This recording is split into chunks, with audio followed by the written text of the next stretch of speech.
جو بچہ پڑھے گا وہ اتنا طاقتور ہو کے ماں باپ کو لگے گا اگر وہ فوت ہو چکے ہیں.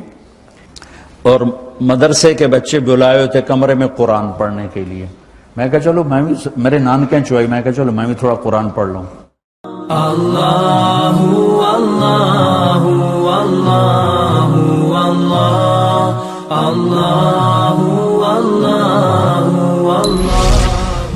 ماں باپ زندہ ہیں, دعا لو.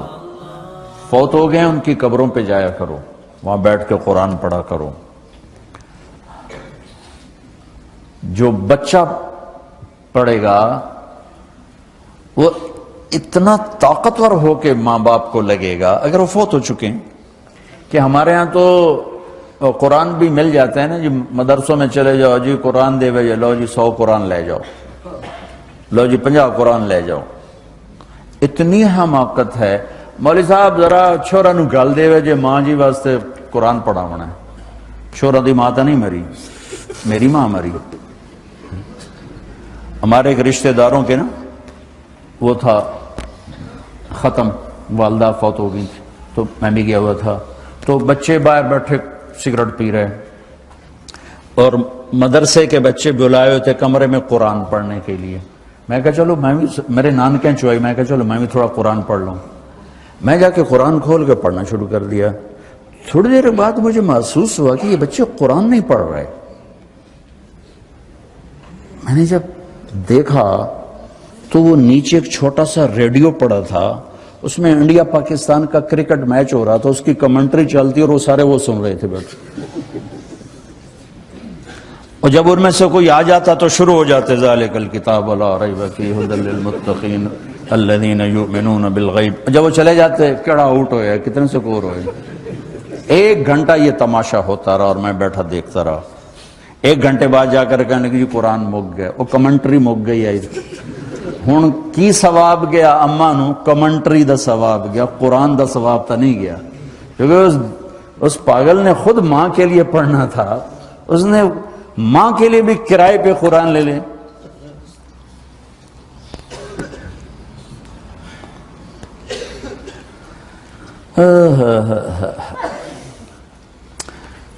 زندہ ہیں دعا لو, مر گئے ان کے لیے ان کی قبر پہ نہیں جا سکتے ہو. یہاں کی زندگی بہت تیز ہے, کبھی تو جایا کرو, کسی ویکنڈ پہ چلے جایا کرو, کسی اتوار پہ چلے جایا کرو, کسی ہفتے کو چلے جایا کرو, مہینے بعد 2 مہینے بعد, سال میں 1 دفعہ سے, کہ یہ ان کا حق ہے, ان کا حق ہے. اور ابن القیم رحمۃ اللہ علیہ نے ایک واقعہ لکھا ہے کہ عبداللہ بن مطرف رحمۃ اللہ علیہ نے خواب دیکھا کہ قبریں پھٹیں اور لوگ نکلے اور کوئی چیز ایسے اٹھا رہے ہیں, ایسے اٹھا رہے ہیں, ایسے اٹھا رہے ہیں. ایک آدمی نکلا اور جا کر ایک درخت سے ٹیک لگا کے بیٹھ گیا. یہ اس کے پاس جا کر کہتے ہیں بھئی آپ کون لوگ ہو؟ وہ کہتے ہیں ہم ایمان والے ہیں. کہ یہ کیا ہو رہا ہے؟ کہ جو رشتہ دار ثواب بھیجتے ہیں یہ وہ اکٹھا کر رہے ہیں. کہ تم کیوں نہیں اکٹھا کر رہے ہو؟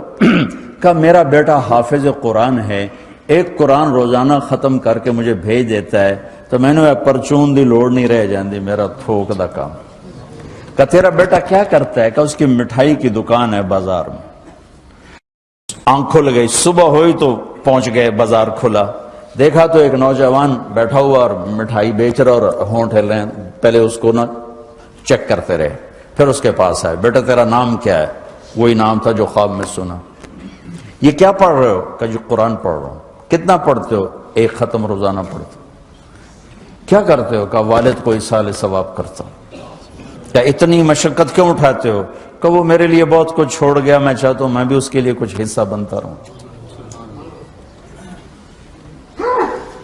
تو یہ والدین کے حقوق میں سے ہے کہ اگر وہ چلے گئے ہیں ان کے لیے ایصال ثواب کرو. ہمارے نا ایک فیملی تھی, 22 سال سے ان کے گھر میں مجرا بھی ہوتا تھا, جوا بھی ہوتا تھا. تو میں نے سلام دعا بڑھائی اور آہستہ آہستہ اللہ نے فضل فرمایا, سارے توبہ کر گئے. تو کہنے کہ ہمیں حج پہ لے چلو. میں حج پہ لے گیا, یہ 92 کی بات. تو میں مینا میں سویا ہوا تھا تو میں نے ان کے باپ کو میں نے خواب میں دیکھا، کہا کہ میرے بیٹوں کو کہہ دیں کہ تمہاری نیکیاں مجھے پہنچنا شروع ہو گئی. کہ میں نے دیکھا کہ میرے بچوں کو بتا دیں کہ تمہاری نیکیاں مجھے پہنچنا شروع ہو گئی. اللہ